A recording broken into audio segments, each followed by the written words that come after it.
On this podcast, we explore fantastical thinking, moral panics, conspiracy theories, and urban legends, examine the forces that shape our culture, and tell the stories that create the realities we share, and sometimes the realities we don't. I'm your host, Chelsey Weber-Smith, and this is American Hysteria. I reacted like someone who had been attacked, assaulted. They're most interested, it would seem, in all the things that make us particularly human. Like, I'm laying right here, my bed right there. I usually see, they call them the shadow people. I don't know what happened. You can remember everything now. I'll remember if it's the last thing I do.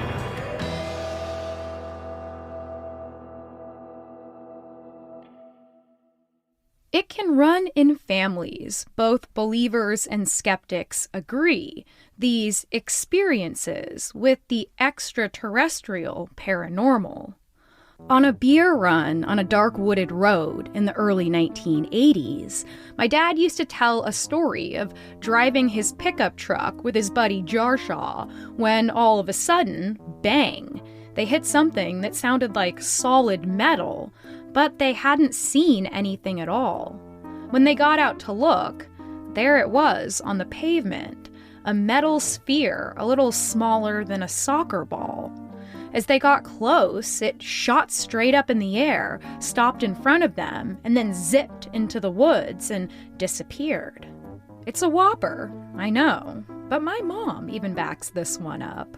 My mom, who has seen her own unexplained objects, a bright green light over the trees. She was at that party when the boys came back beerless, their faces drained to white, a dent on the front bumper of the truck.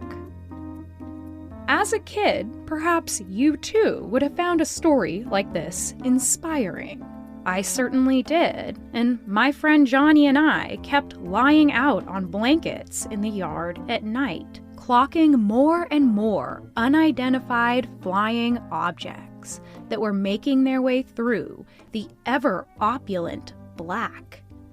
We liked them that way, unexplained. We liked the mystery. We wanted to believe. Now I think we needed to believe.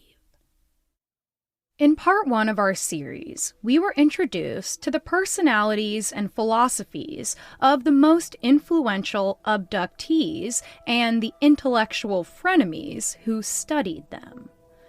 We'll be looking closer at their work today, but don't worry, I'll remind you who everyone is in what has come to feel like an alien abduction academic episode of Degrassi.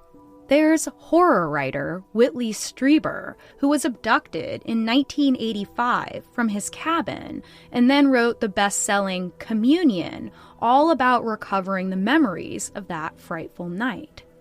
Then there's Bud Hopkins, who helped him recover those memories, the unlicensed hypnotherapist who viewed the aliens as emotionless beings hell-bent on completing some kind of hybrid breeding program. And of course, there's the renowned head of psychiatry at Harvard, John Mack, who, after being introduced to abductee stories by Bud Hopkins, risked his career to study abduction stories as a serious academic pursuit.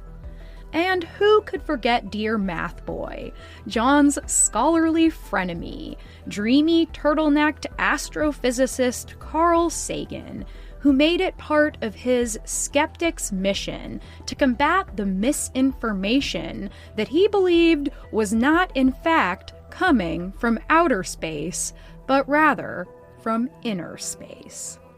If you'll remember, psychologists largely agree that there is no pathological reason for these visions of abduction. Only a small percent of people are diagnosed with any kind of illness that could cause hallucinations.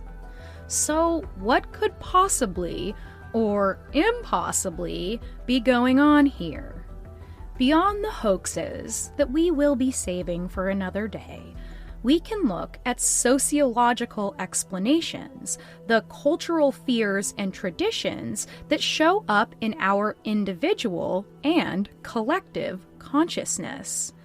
We can also look to a biological explanation, a sleep disorder that's widely believed by skeptics to be the best explanation for the paranormal. We'll need to explore more critically the repressed memory movement that would produce the template for abduction stories, as Betty and Barney Hill remembered with their hypnotherapist being taken aboard a ship and experimented on by humanoid creatures. And lastly, we'll discuss how our changing psychological, scientific, and spiritual beliefs didn't stop us from creating modern myths to make sense of the remaining mystery, both of the universe and of ourselves. You can remember everything now. What did these men look like? Did you see their faces? No. How were they dressed? Did they have on a uniform or ordinary clothes? I couldn't say. I don't know. I can't remember. I'm not supposed to remember. Your memory is sharp now. You needn't worry. You can remember everything. I'll remember if it's the last thing I do. In what are now referred to as the memory wars of the 1990s, there was a very public debate about how memory actually works and whether or not the onslaught of hypnotically recovered stories, satanic, extraterrestrial or not, were a reliable source of objective truth. This was not just a matter of psychological theory, but of genuine and immediate concern. Many people had been put through the public criminal trials of the Satanic Panic that we covered in our two-part series. Finally, by the 2000s, most psychologists and scientists formally agreed that our memories do not work like a computer or a filing cabinet where each event is preserved, recalled with accuracy, and then refiled to be remembered again with the same accuracy the next time. In actuality, every time you remember something, you're really remembering the last time you remembered it. Memory is far more like a long game of psychic telephone with yourself. It's a little freaky, I know. Consistently, it appears that around 25% of people can create false memories that are implanted by even slight suggestions.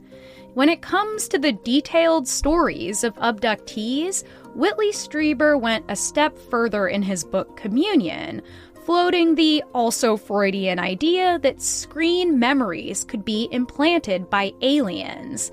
That is, memories of something benign superimposed over a memory of trauma.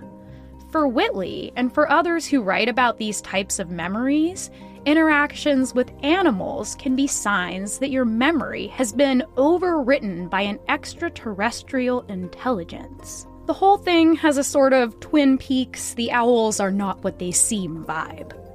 In Communion, Whitley gives a great first example of a suspect memory, potentially a screen.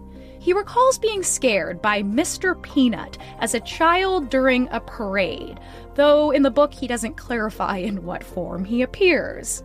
He knows for certain that he never encountered Mr. Peanut at a parade, so why on earth would he remember it? He provides another, less cute example. For years, he remembered being present during the University of Texas shooting spree in 1966, in which sniper Charles Whitman killed more than a dozen people. In speeches, he would tell of the boy on the bike, the bullet piercing his small body as he rode toward Whitley. But he would eventually learn that no such boy ever existed. Even his mom would tell him that he wasn't there. But still, he said he could smell the blood as strongly as he later remembered and then wrote about how he could smell the cardboard scent of the alien's skin. Whitley realized that memory was unreliable, but obviously his supernatural explanation was different from his contemporary Carl Sagan, who wrote The Demon-Haunted World, Science as a Candle in the Dark, smack dab in the middle of the memory wars, in which he works to debunk screen memories and recovered memory hypnotherapy with a feeling of immediacy. He knew that there were many cases in which there are distressing events that happen that we don't remember because we were too young, or because we actively worked not to think about it forever, or we even altered the memory over time to help us cope with a different form of abuse. But the act of remembering what you had previously absolutely no memory of or evidence for can be very dangerous territory. I personally remember in rich detail several experiences I realized 2 decades later never occurred, or became vastly exaggerated through my rather flamboyant showman's personality. That doesn't mean this always happens with memory. It just means that it is a legit concern. Though she would remain a believer in alien abduction, Betty Hill would grow to adamantly oppose the use of hypnosis to treat experiencers, believing that her doctor, Dr. Simon, had indeed encouraged her fantasies beyond what she felt was right. And not to mention, decades before these memory wars, Sigmund Freud had already recanted his own theory, saying that the memories were not actual events, but fantasies about wanting a penis or wanting to have sex with your parents or whatever. By and large, most therapists did not and do not encourage the creation of false memories, and those that do, by and large, do not do it on purpose. Though he would never go as far as Betty Hill, experiencer Peter Faust would question his many sessions with John Mack as well. You'll remember Peter as the abductee who went with John on the Oprah Winfrey Show and whose very explicit hypnotherapy session tape was played for His Holiness the Dalai Lama. Peter had spent countless hours with his eyes closed, recalling painful things that seemed completely impossible, that were distressing, traumatically uncanny, but also incredibly beautiful, hopeful, loving, like nothing he had ever experienced on Earth. But regardless, he was still left with a nagging question. Quote, did John's spiritual bent affect all of us, or did our experiences influence him? How much of my memories are real? Are my memories true, or are some of them true and other ones part of psychologically transferring a father figure onto John and trying to please him and stay the center of attention? Is that part of it? Or are my regressions, each one, part of my reality and part of my experience? Repressed memory hypnotherapy may very well explain the majority of these fantastical stories. However, there has got to be more to it than that, because it all had to start with at least a grain of truth. Something that got each of these people desperate enough to end up on that hypnotherapist's couch. More after this. And now, back to the show. So I'm laying there. I see dude, like I'm laying right here, my bed right there. I see dude like over here in this location, general location. He looking at me. He just watching. Yeah, I usually see, they call them the shadow people. I usually see them, you know, like they say you sleep, and you laying there, and like the person is just right above you, just kind of watching you. I don't really be scared. I ain't gonna lie, I be scared sometimes I do. Statistically speaking, I know that some of you listening right now have been stricken before in the middle of the night, maybe more than once, by some kind of inhuman humanoid standing near your bed. unable to move. You might have been psychically pinned in place, had trouble taking full breaths, felt a weight on your chest. And then maybe more of them came, more shadow than flesh, 3, 4, 5 looking down at you. Maybe you tried with all your strength to move, to scream. Maybe you felt their small hands on you, felt them lift you up, press you through the wall as you tried with everything you had to get away. And then, finally, it ends. You're back in your bed. The beings are gone. I am lucky enough to never have experienced, knock on wood, sleep paralysis, a disorder that thrusts people into a nightmarish liminal place between waking life and the dream world. For reasons currently unknown, possibly something to do with a combination of neurotransmitters, some bodies are prone to malfunction in just this way, with the body immobilized in a deep dream-heavy REM sleep and the brain pulled halfway out of that sleep.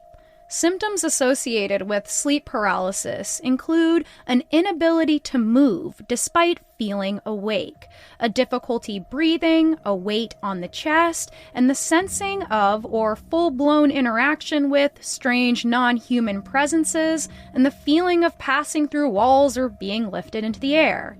People also report buzzing and humming sounds, whispers and growls, vibrations, and sometimes even pain. Episodes can last anywhere from a few seconds to a few minutes, with the experience seeming to last far longer than that. A significant number of abductees, including Whitley Schreiber, were in bed or somewhere else they could easily have fallen asleep when they saw their visions, like in the middle of the night, sleepy in their car. And this phenomenon is clearly one that has long affected our human reality and cultures.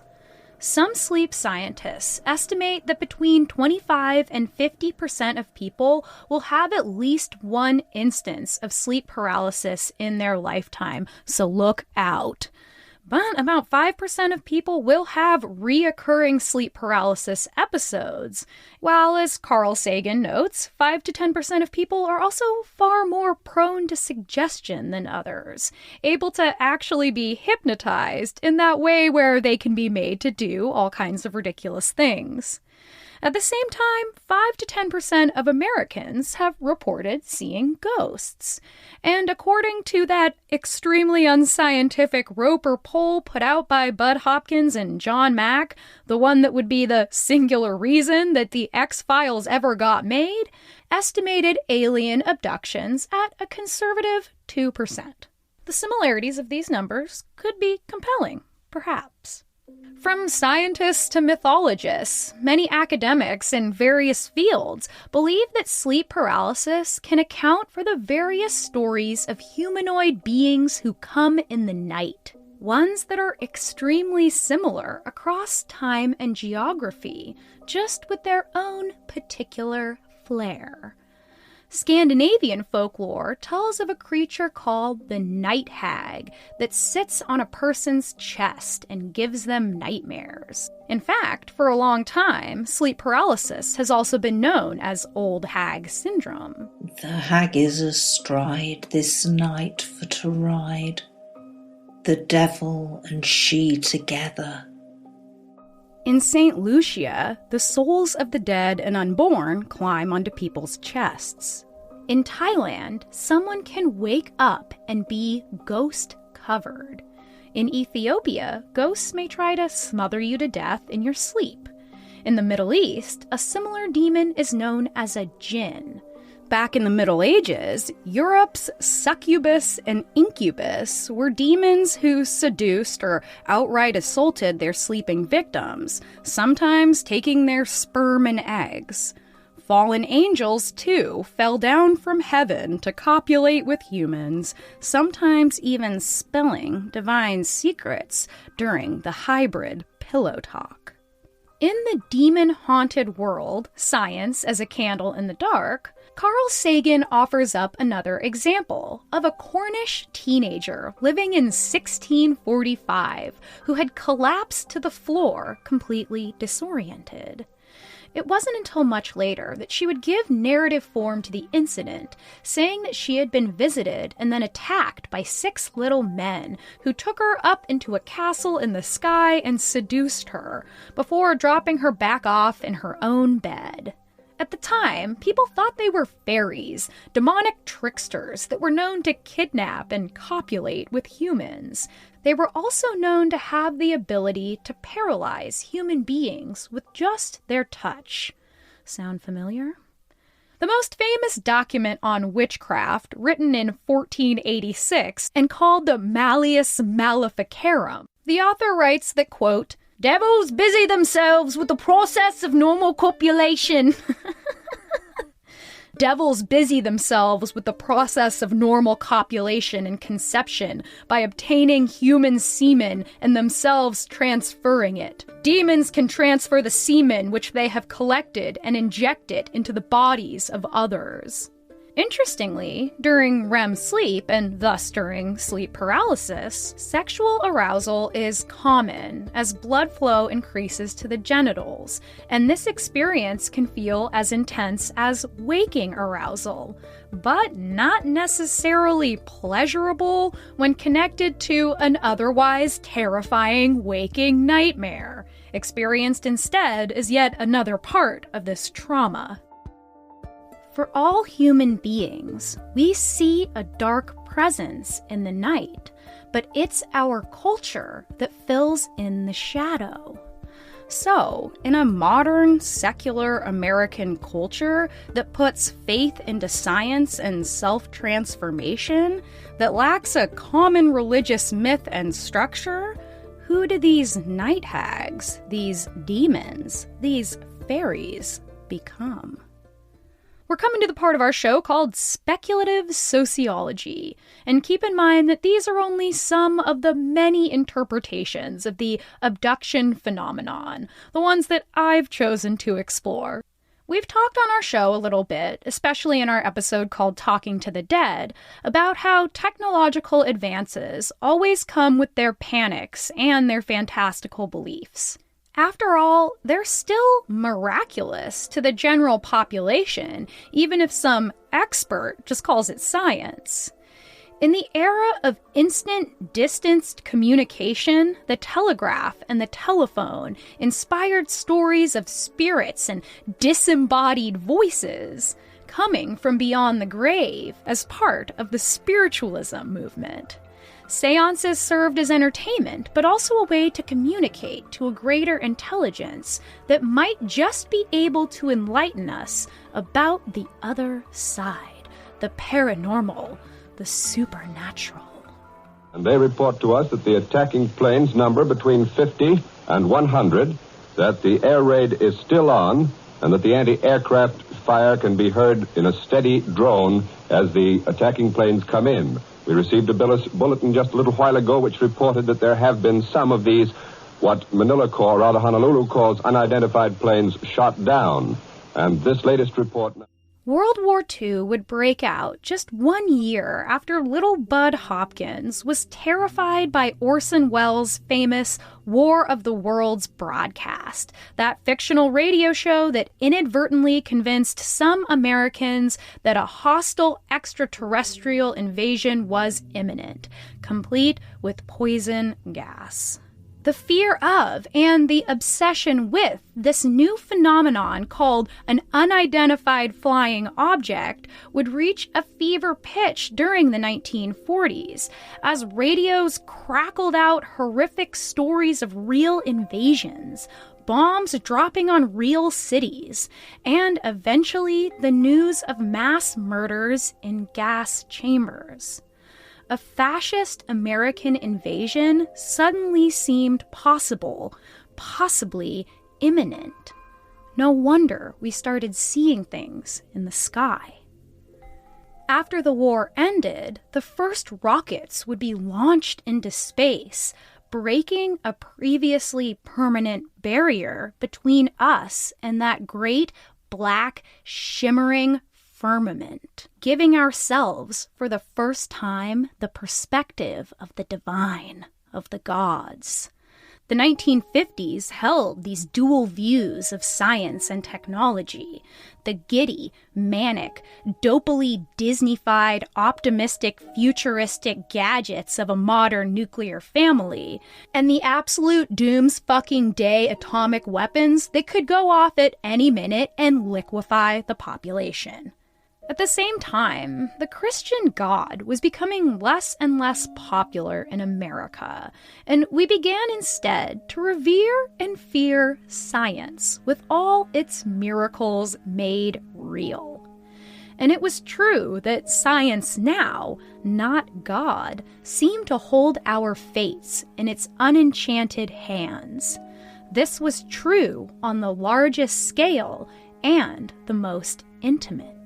No longer was there a neighborhood doctor carrying around a cute little medical bag.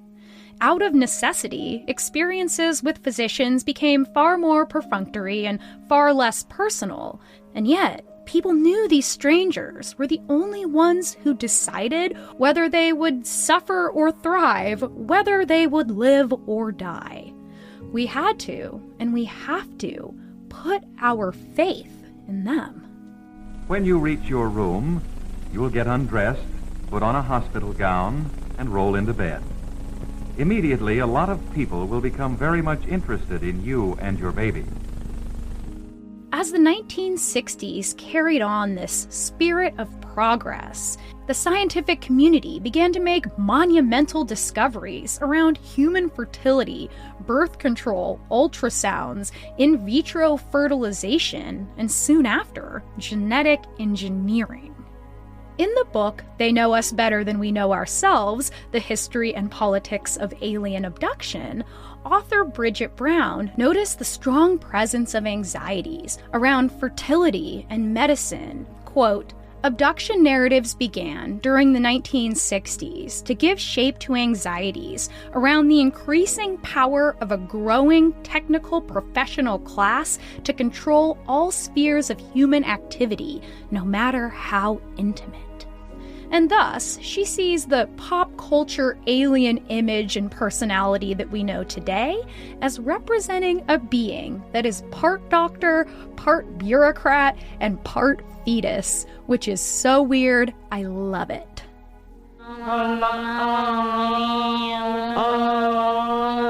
Human potential may be our largest untapped natural resource. For many, the human potential movement is the most significant social invention of the century and the hope of the future. The 1970s would change the American landscape dramatically, politically, socially, spiritually, right down to the way that we saw our very souls. The New Age religion that promised to marry science and spirituality had been forming in California and would go on to influence the ever-widening field of psychology.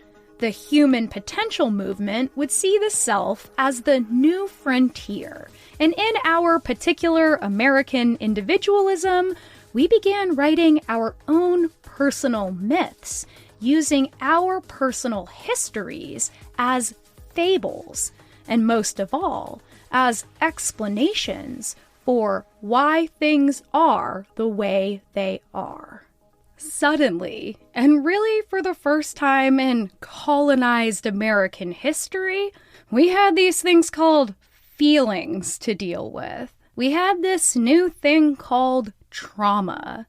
Trauma and its diagnosis, post-traumatic stress disorder, were first ascribed to World War II shell-shocked veterans, and then, in the 1970s, to the sexual assault and domestic violence sufferers that second-wave feminism and the victims' rights movement sought to address. Slowly, it was expanded further to include many other events that cause extreme distress, as well as the anxiety, depression, panic, and illness that many different kinds of memories can elicit.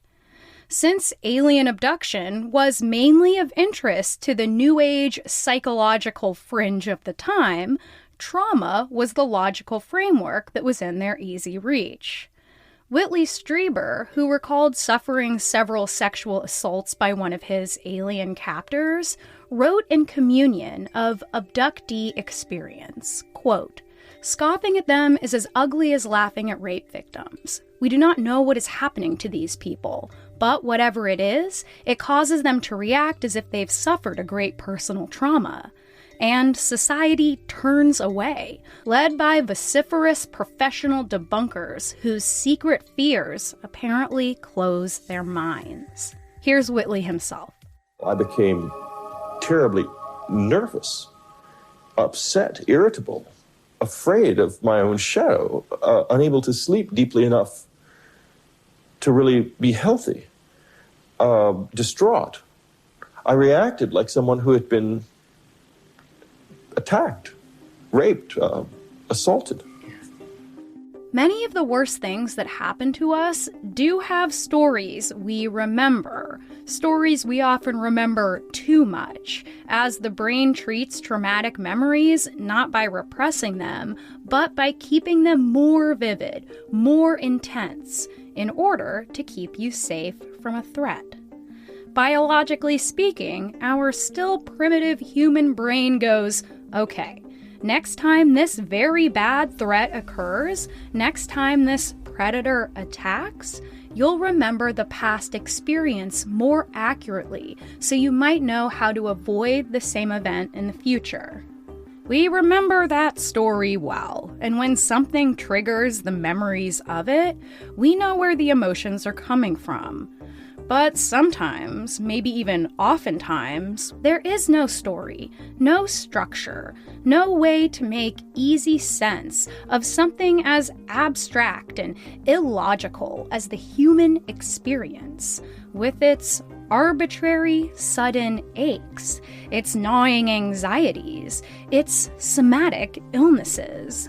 Because we are still, at the bottom of everything, random animals, hunter-gatherers ripped from our original context, reacting to stimuli in a modern world that makes no sense to our inherent biology. And with our individual, vastly different brain chemistries and vastly different childhood conditionings, it becomes obvious that we're going to feel a lot of things we don't understand, and, like the great cosmos beyond, things we will never understand. More after this. And now, back to the show. Maybe you're someone who's good at honoring their own pain, but maybe you're also someone who, despite your personal story, believes that nothing bad enough has happened that should make you feel this way. It's like, yeah, okay, nothing except this bare minimum we each experience together, the most extreme possible thing, being human in an unknowable universe, a human who feels love and the accompanying loss, who every day is burdened with small griefs and grating nervousness and the American hurdles that grind us each down, and most of all, who is burdened constantly with all this never-ending complication and confusion. But now, there was yet another convenient American story that went like this. If you can heal your past trauma, you can be happy and successful. I am entitled to miracles. I am entitled to miracles. It has, of course, been folded into the same very lucrative self-help movement that's offered over the years all kinds of quick fixes and magical mind cures. But in addition to our most extreme examples of pain, our Oprah moments of satanic ritual abuse and assaulted abductees, our struggles come from a variety of less sensational sources too. From grinding jobs like Barney and Betty Hill had, driving 120 miles round trip to work all night at a post office, or to work devastating child welfare cases from the state, together in an interracial marriage in the midst of a battle for civil rights. Yes, this tapestry of stressors, some unsolvable, would be much more easily addressed had they all come from one source. Some memory your brain has repressed, an answer that was always there, a story that would make sense of your pain, one that you could recall and then heal to fix the suffering once and for all. In They Know Us Better Than We Know Ourselves, Bridget Brown looks at this branch of psychology politically, too. Quote, "It perversely glamorizes extraordinary types of suffering while directing us to look away from those more common problems that produce human misery and suggests, finally, the futility of seeking to combat such misery on a social or collective level. It's your personal trauma that holds you back, and in this way, don't we still always find a way to blame the victim?" If Barney and Betty Hill were to name their chronic yet unfantastical issues, would it really have been enough to account for all this new anxiety, this depression, these physical ailments? Having so many feelings in 1961? Well, it just was not done. A kidnapping by sinister monsters, however, that was a pretty good justification for the feelings of terror, weakness, powerlessness, and exhaustion. If our culture tells us that our worldly pains are not enough to account for how we feel, might our souls be compelled to supernaturalize our trauma? By the 1970s, liberal changes had placed a new emphasis on the emotional realm, previously inhabited by people like Freud's hysteria patients. It became a little more normalized to feel emotions without being pathologized away into a resting room. But outside of the mushy-gushy new age, most typical Americans weren't prescribing to this emotional revolution. The message continued to be that if you had this kind of psychic pain, it had to mean that something horrible had happened to you, or else you were just acting like another garden variety bitch baby. Bud Hopkins held weekly support groups for abductees to share their experiences and find community among people who understand. A typical meeting would see around 20 people sitting in a circle from all walks of life: attorneys, policemen, teachers, airline pilots, and psychiatrists too, baring their busted heads and hearts to strangers who have also had these unexplainable feelings of anxiety, depression, insomnia, and illness, who needed to give shape to this immense pain that at first they couldn't seem to pinpoint a direct source for. These meetings were supposed to be places where experiencers could share their traumatic paranormal memories without fear of being judged, of being disbelieved, of being ridiculed, and potentially exiled from their friends and family and their work.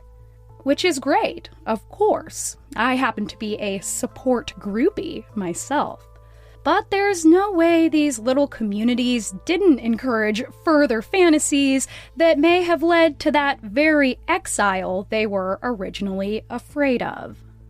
Support group or not, the majority of experiencers do remember their abductions while under hypnotherapy. While this well-meaning therapy has sought to heal trauma, instead it has and still can actually cause trauma, as false memories elicit similar levels of emotion as remembering a trauma that certainly really happened. as evidenced by the Satanic Panic, in which false accusations of abuse led to wrongful convictions, I guess we can say with aliens, with satanic ritual abuse in space, at least no one's going to prison. In another fantastic book called The Unidentified by Colin Dickey, he writes, quote, "The secret behind so many of the unidentified creatures, so many cults and adherents of fringe and stigmatized beliefs, is a desire to be taken seriously, one way or another." So many alien experiencers have found an incredible source of solace sharing their stories with people who do not think they are batshit crazy. So, since I am not the king of America yet, instead of a value judgment here, I guess I'll ask yet another question.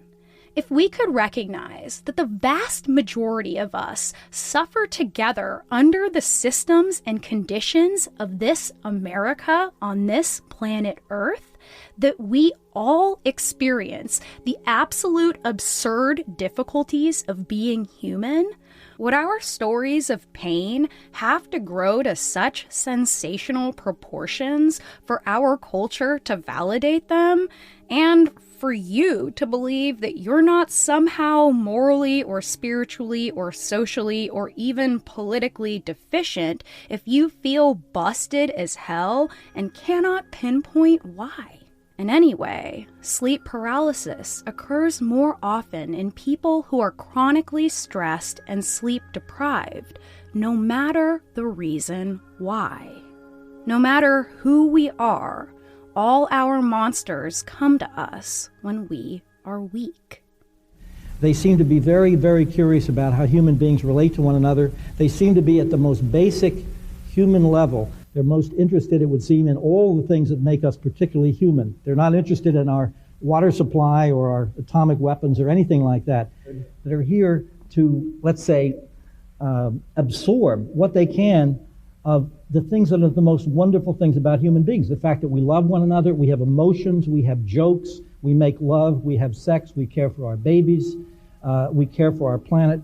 They seem to be in awe of those human resources. Though Bud's aliens were almost robotic figures that were focused on human experimentation and hybrid breeding, their main interest, the main thing they wanted to find out about this strange race of beings as foreign to them as they are to us, was what it was like to feel.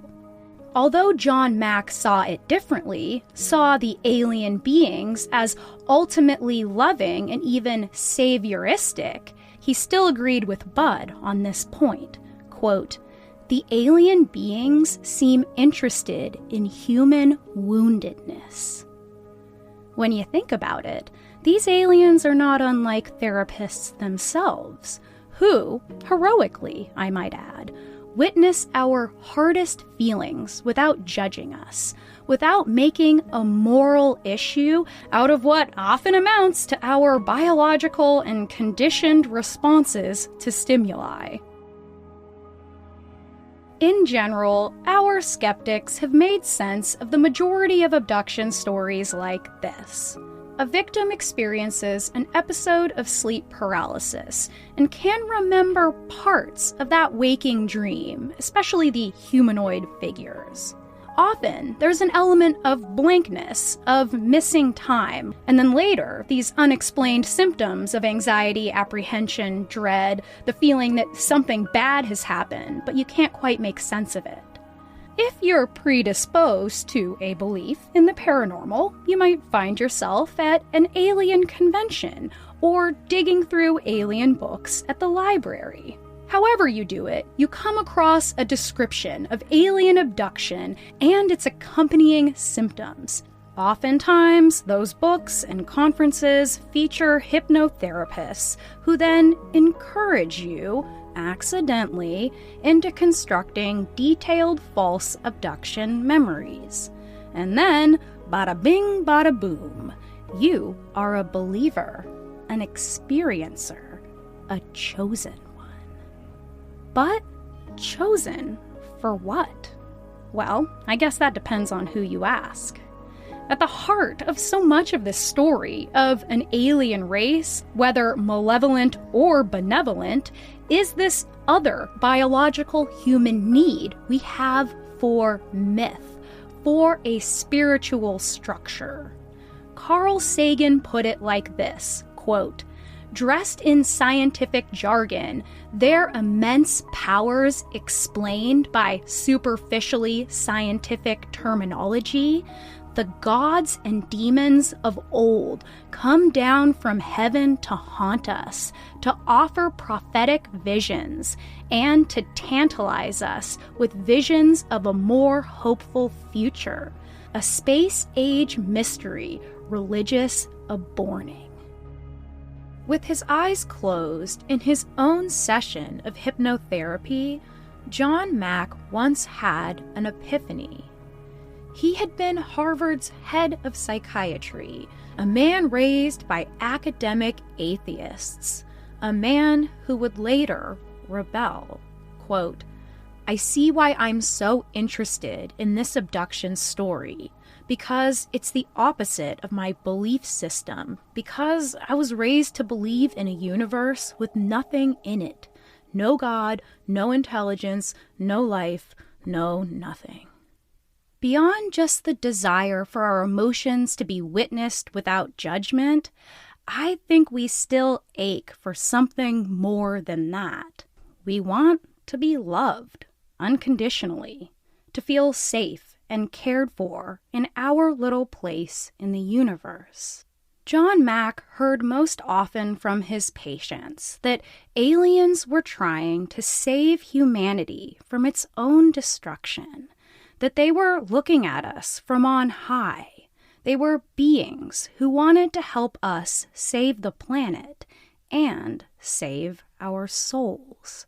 I've had people who describe actual evolving, deep, profound, loving bonds between the humans and these beings that last over time, that some experiences describe as many times more powerful than anything they can feel on Earth. Sense that people have that they're somehow being open to source, returning to their what they call home with a capital H, the spiritual origin of all that is. And they feel that they are brought closer to that, and many experiencers feel that that's a fundamental part of this experience, that they're brought closer to the depth of being, the Godhead, whatever you want to call it. There's different language for this. Though he may have disagreed with his friend John Mack about the state of alien life, Carl Sagan, too, had been searching for contact, sending out radio signals into outer space, hoping for a less sensational answer, but proof, nonetheless, that we are not alone. For this reason, he was soft on his fellow seekers. Quote, "In the way that skepticism is sometimes applied to issues of public concern, there is a tendency to belittle, to condescend, to ignore the fact that supporters of superstition and pseudoscience are human beings with real feelings, who, like the skeptics, are trying to figure out how the world works and what our role might be. Their motives are, in many cases, consonant with science. If their culture has not given them all the tools they need to pursue this great quest, let us temper our criticism with kindness. None of us comes fully equipped." We can't know how future generations will look back at our stories, at our science, in 20, 100, 200, 1,000 years. What space-age podcast will one day analyze our current bullshit, batshit beliefs and behaviors, including my own? And so, let's close out this series with some human humility and, most vitally, a reverence for the great mystery. Because, after all, we still don't know what causes sleep paralysis. We can't know if these shadow beings could mean something more. The only truth we can be sure of on this pale blue dot, as Carl calls it, is that we just don't know.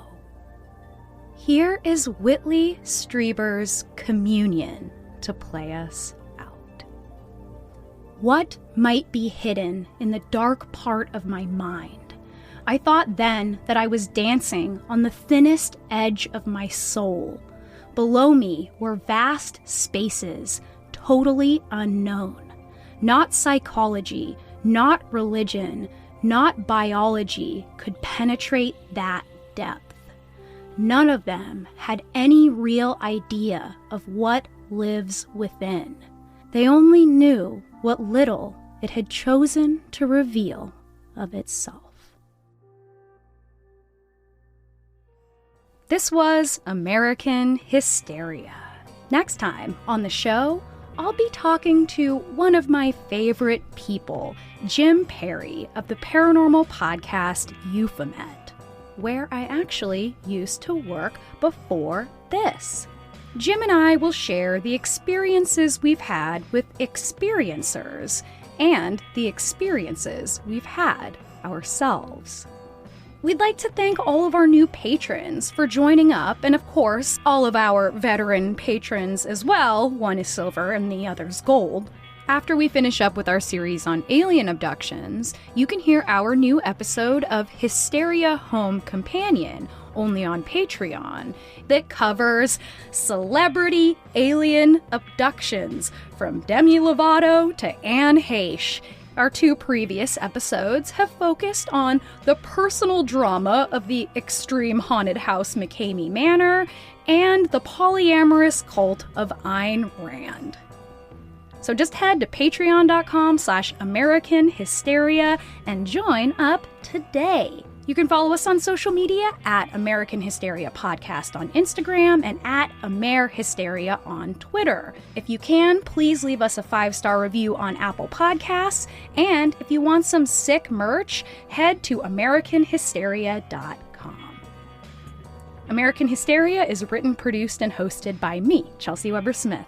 Sound design by Clear Como Studios, co-researched and co-written by Riley Smith, and co-edited and co-produced by Miranda Zickler. Thanks, as always, for listening, and may all the aliens that abduct you treat you with the respect you deserve, and if they don't, you come and talk to me, and I will fucking do nothing for you, because I am so scared of aliens. I hope you have a great